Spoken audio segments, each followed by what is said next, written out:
স্বাগত ডিবিসি সংবাদে। এবার জানাবো খবরের বিস্তারিত। আর আপনাদের সাথে আছি আমি জান্নাত সাথী। রাজনৈতিক দলগুলোর সাথে আজ আবারও বৈঠকে বসবে জাতীয় ঐকমত্য কমিশন। রাজধানীর ফরেন সার্ভিস একাডেমিতে আজকের বৈঠকে প্রধান বিচারপতি নিয়োগ, তত্ত্বাবধায়ক সরকার সহ গুরুত্বপূর্ণ বিষয়ে আলোচনা হবে। বিএনপি, জামাত সহ প্রধান রাজনৈতিক দলগুলো অংশ নেবেন সভায়। এতে সভাপতিত্ব করবেন কমিশনের সহসভাপতি ডক্টর আলী রিয়াজ।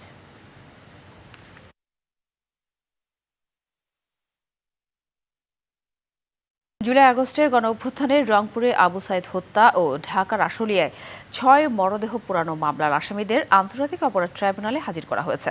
সকালে আলোচিত ২ মামলার আসামিদের ট্রাইব্যুনালে হাজির করা হয়। আবু সাইদ হত্যার যে আসামিদের হাজির করা হয়েছে তারা হলেন বেগম রোকেয়া বিশ্ববিদ্যালয়ের সাবেক প্রক্টর শরীফুল ইসলাম, পুলিশের সাবেক এএসআই আমির হোসেন, কনস্টেবল সুজন চন্দ্র রায় ও ছাত্রলীগ নেতা ইমরান চৌধুরী। এদিকে জুলাইয়ে আশুলিয়ায় হত্যার পর ৬ জনের মরদেহ পোড়ানোর মামলায় আজ আবারও রাজধানীর ফরেন সার্ভিস একাডেমিতে জাতীয় ঐকমত্য কমিশনের সাথে রাজনৈতিক দলগুলোর আলোচনা শুরু হয়েছে। এই মুহূর্তে কথা বলছেন কমিশনের সহসভাপতি আলী রিয়াজ। চলে যাচ্ছি সরাসরি সেখানে। জরুরি অবস্থা বিষয়ক আলোচনাটাও একটা সমাপ্তি টানতে পারি। আমাদের পক্ষ থেকে আপনাদের গত কয়েকদিনের আলোচনা, পূর্ববর্তী প্রস্তাবগুলো বিবেচনায় আমরা যেটা আজকে তত্ত্বাবধায়ক সরকারের কাঠামো, কিভাবে নির্বাচন হবে, কিভাবে প্রধান উপদেষ্টা নিযুক্ত হবেন, সে বিষয়গুলো নিয়ে একটা প্রস্তাব দিয়েছি। সেগুলো নিয়ে আমরা দিনের শেষের দিকটাতে আশা করছি খুব শীঘ্রই সকালের দিকে যদি আমরা দুটো বিষয় দ্রুত নিষ্পত্তি করতে পারি তাহলে তৃতীয় বিষয়টাতে আমরা আলোচনা করতে পারবো। তো সেদিক থেকে যেটা সবচেয়ে গুরুত্বপূর্ণ, আমাদের কিছু মৌলিক বিষয় ঐক্যমত্য প্রতিষ্ঠার মধ্য দিয়ে দ্রুততার সঙ্গে এই একটি জাতীয় সনদে উপনীত হতে হবে। সেটার লক্ষ্য আমাদের ৩০ জুলাইয়ের মধ্যে যে কোনো প্রক্রিয়ায় বড়জোর আমরা ৩১ তারিখ পর্যন্ত যেতে পারি। আমরা চেষ্টা করছি জুলাই মাসের মধ্যে যেভাবে হোক এই জায়গায় একটা যৌক্তিক জায়গায় আসা এবং জুলাই আগস্টের আন্দোলনের শহীদদের প্রতি এটা হবে আমাদের যে দায়িত্ব আছে সে দায়িত্ব পালনের একটি পদক্ষেপ। সেই বিবেচনায় আপনাদের অংশগ্রহণের জন্য ধন্যবাদ। আমরা আশা করছি যে আলোচনা এই পর্যায়ে বিশেষত এই সপ্তাহে আলোচনা একটু দ্রুততার সঙ্গে অগ্রসর হবে। সেই জন্য আমি বারবার আপনাদেরকে অনুরোধ করেছি সংক্ষেপে সুনির্দিষ্টভাবে আলোচনা করলে সুবিধা হবে এবং সেটা অনেক ক্ষেত্রে আমরা গত কয়েকদিন সেই জায়গায় আসতে পেরেছি যে আমরা সবাই প্রকৃতপক্ষে সুনির্দিষ্টভাবে কথা বলছি। ফলে আমাদের দ্রুততার সঙ্গে অগ্রসর হয়ে জাতীয় সনদের জায়গায় পৌঁছতে পারলে আপনাদের দিক থেকে, আমাদের দিক থেকে এবং নাগরিকদের দিক থেকে সকলের প্রত্যাশা আছেন, দেখছেন এবং তারা নিঃসন্দেহে প্রত্যাশা করছেন যে আমরা খুব দ্রুততার সঙ্গে সেখানে যেতে পারবো। দুর্যোগে স্থগিত হওয়া কুমিল্লা শিক্ষা বোর্ডের এইচএসসি পরীক্ষা আজ থেকে শুরু হয়েছে। আবহাওয়া ভালো থাকায় শিক্ষার্থীদের সকালে পদার্থবিজ্ঞান ও হিসাব বিজ্ঞান দ্বিতীয় পত্রের পরীক্ষা দিতে কেন্দ্রে যান। ফেনী, নোয়াখালী সহ কয়েকটি জেলায় ভারী বৃষ্টিতে জলাবদ্ধতার কারণে গেল বৃহস্পতিবার শিক্ষা বোর্ডের পরীক্ষা স্থগিত করা হয়েছিল। সকাল থেকে বৃষ্টি না হওয়ায় এই পানি নেমে যাওয়ায় ভোগান্তি ছাড়াই পরীক্ষা দিতে পারছেন শিক্ষার্থীরা।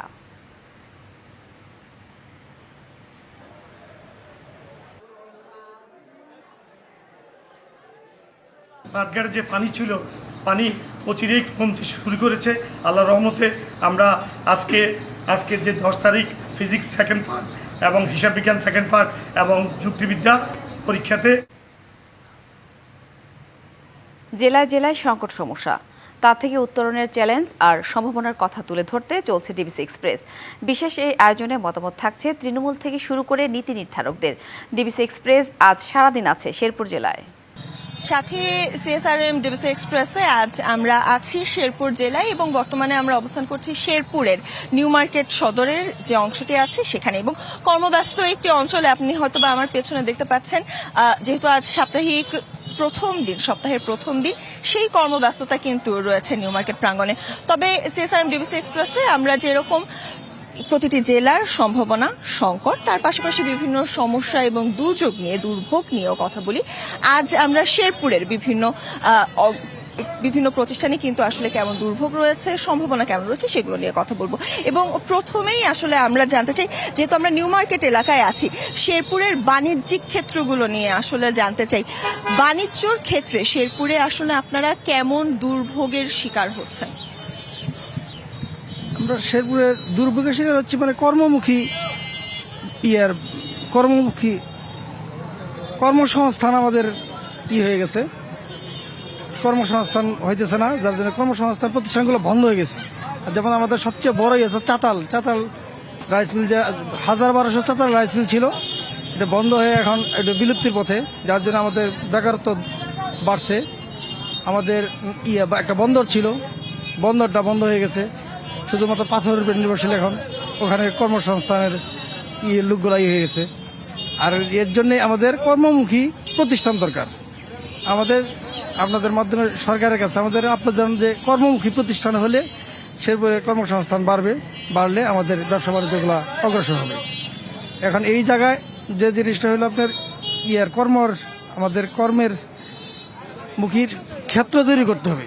আমরা আসলে শুনছিলাম কর্মক্ষেত্র কিন্তু তেমন নেই, এবং শেরপুর এলাকায় কিন্তু প্রায় 1200-র মতো চাতাল ছিল, তবে তার অধিকাংশই এখন সমিলে পরিণত হয়েছে। আবার কিছু কিছু ক্ষেত্রে কিন্তু তারা সেই রাইস মিলে যারা কাজ করছেন সংখ্যাটা কিন্তু অনেকটা কমে গেছে।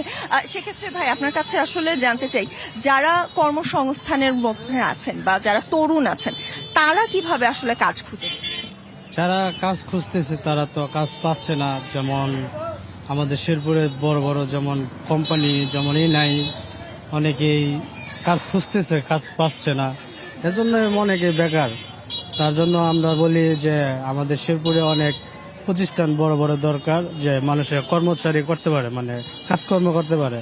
তার জন্যই আমার এটা কথা সমর্থন হচ্ছে। অবশ্যই, এবং কর্মসংস্থানের পাশাপাশি একটি জিনিস কিন্তু মাথায় রাখতেই হয়, সেটি হলো শিক্ষা।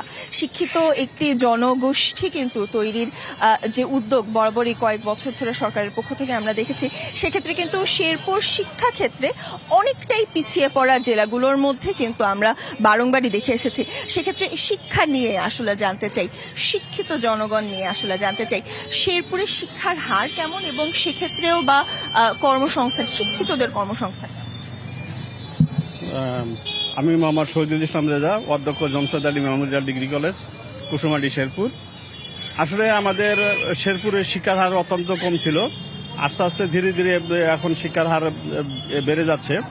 তবে আমাদের উচ্চশিক্ষা প্রতিষ্ঠানের সংকট এখানে ব্যাপক। এখানে আমাদের কোনো বিশ্ববিদ্যালয় নাই, কোনো মেডিকেল কলেজ নাই, এবং এখানে কারিগরি শিক্ষা প্রতিষ্ঠানে উচ্চ কোনো কারিগরি শিক্ষা প্রতিষ্ঠান নাই, যার কারণে আমরা এখানে শিক্ষার হার থেকে আমরা অনেকটাই পিছিয়ে আছি। তো আমাদের এখানে যদি উচ্চ শিক্ষা প্রতিষ্ঠান হয় তাহলে আমাদের শিক্ষার হার এখানে অনেকটাই বেড়ে যাবে এবং এখানে কর্মসংস্থানের সৃষ্টি হবে, আমাদের শেরপুরের উন্নয়ন হবে। সেক্ষেত্রে আসলে কলেজ যেমন নেই, বিশ্ববিদ্যালয় নেই বলছিলেন, সেক্ষেত্রে যারা স্কুল বা কলেজ আসলে পার করে যাচ্ছেন তারা কি ময়মনসিংহ বা জেলা শহর বা বিভাগীয় শহরে চলে যাচ্ছে, না ঢাকামুখী হচ্ছে? তারা সাধারণত ঢাকামুখী হচ্ছে। ঢাকামুখী হয়ে এখানে তারা উচ্চশিক্ষা গ্রহণ করতে না পেরে তারা বিভিন্ন গার্মেন্টস, বিভিন্ন কর্মমুখী কর্মে যোগদান করছে। উচ্চশিক্ষা থেকে তারা বঞ্চিত হচ্ছে। এখানে আমাদের আসলে শেরপুরে বিশ্ববিদ্যালয় এবং মেডিকেল কলেজ হলে হয়তো তারা এখানে উচ্চশিক্ষা গ্রহণ করতে সুযোগটা পেত এই বলে। তবে সেক্ষেত্রে আসলে আপনার কথাই কিন্তু আমরা শুনছিলাম যে সেখানে যেহেতু মেডিকেল কলেজ নেই, সেক্ষেত্রে আসলে স্বাস্থ্যর ক্ষেত্রে সেটা নিয়েও আসলে জানতে চাই, যারা চিকিৎসা নিতে চান সেক্ষেত্রে আসলে তারা চিকিৎসা কেমন নিচ্ছেন, বা শেরপুরের চিকিৎসা ব্যবস্থাও বা কেমন? শেরপুরের চিকিৎসা ব্যবস্থা অত্যন্ত দুর্বল। এখানে কোনো ভালো চিকিৎসা হচ্ছে না। যে সামান্য একটু অসুস্থ হলেই হাসপাতালে গেলে তারা রেফার করে দেন ময়মনসিংহ, জামালপুর এবং ঢাকা। তারা এখানে আসলে মূলত কোনো ভালো কোনো চিকিৎসার ব্যবস্থা নেই বললেই চলে, এবং শিক্ষা ব্যবস্থার অব্যবস্থাপনা, এবং এখানে হাসপাতালের যে পরিবেশ, সে পরিবেশ অত্যন্ত নোংরা এবং অপরিষ্কার, খারাপ পরিবেশ। সাথে আমরা কিন্তু আসলে শুনছিলাম যে শেরপুর সীমান্তবর্তী এলাকা হলেও কিন্তু তেমন উন্নত যেমন আমরা বলতে পারি না, তার পাশাপাশি শিক্ষার হারে যেমন পিছিয়ে আছে, কর্মসংস্থানের অভাবেও কিন্তু সেক্ষেত্রে যারা শিক্ষিত রয়েছেন তারা শেরপুর ছেড়ে হয়তো বা বিভাগের মুখী হচ্ছেন। সাথে ডিবিসি এক্সপ্রেস নিয়ে, সিএসআরএম ডিবিসি এক্সপ্রেস নিয়ে আমরা আজ সারাদিনই থাকবো শেরপুর জেলায়, এবং পরবর্তীতে হয়তো বা যুক্ত হব অন্য কোনো দুর্যোগ কিংবা দুর্ভোগ অথবা সমস্যার সম্ভাবনা নিয়ে। ইউক্রেন যুদ্ধের অবসান ঘটাতে মস্কোর যে কোনো পদক্ষেপকে নিঃশর্ত সমর্থন জানাতে প্রস্তুত আছে পিয়ংইয়ং। স্থানীয় সময় শনিবার রুশ পররাষ্ট্রমন্ত্রী সের্গে ল্যাভরভের সঙ্গে আয়োজিত এক বৈঠকে এই কথা বলেছেন উত্তর কোরিয়ার সর্বোচ্চ নেতা কিম জং উন। রয়টার্স বলছে, উত্তর কোরিয়ায় ওনসান শহরের দেশের মধ্যে উচ্চ পর্যায়ের বৈঠকের জন্য 3 দিনের সফরে যান রুশ পররাষ্ট্রমন্ত্রী।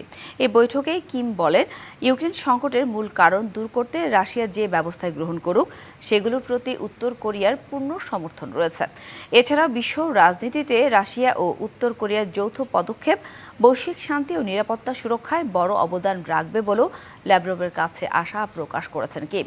এদিকে আলাপ চলাকালে দেশের সম্পর্ককে অজয় যুদ্ধ ভ্রাতৃত্ব বলে অভিহিত করেন ল্যাভরভ। তিনি বলেন, 2 দেশের মধ্যে গেল বছর স্বাক্ষরিত প্রতিরক্ষা চুক্তিসহ সামগ্রিক অংশীদারিত্বকে আরও জোরদার করা হবে।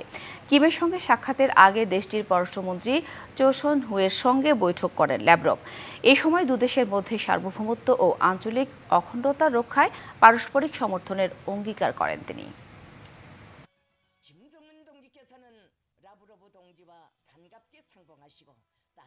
গাজা উপত্যকায় একাধিক জায়গায় ইসরায়েলি বাহিনীর হামলায় 34 ত্রাণ প্রত্যাশী সহ 110 ফিলিস্তিনি নিহত হয়েছেন।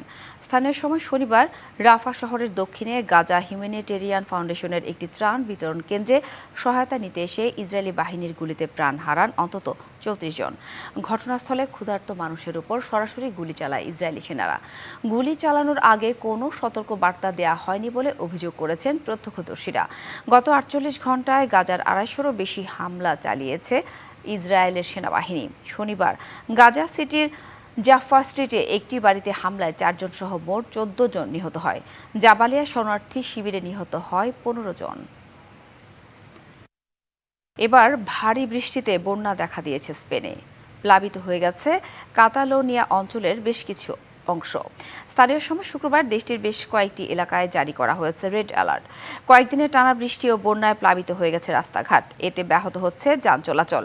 প্লাবিত হয়েছে অনেক বাড়িঘর ও ব্যবসা প্রতিষ্ঠানও। বন্ধ রয়েছে শিক্ষা প্রতিষ্ঠান। এদিকে এরই মধ্যে বন্যা কবলিত এলাকাগুলো থেকে নিরাপদ স্থানে সরিয়ে নেওয়া হচ্ছে স্থানীয় বাসিন্দাদের। দেশের বিভিন্ন স্থানে ভারী বৃষ্টি, বন্যা ও শিলাবৃষ্টির পূর্বাভাসের কথা জানিয়েছে আবহাওয়া দপ্তর।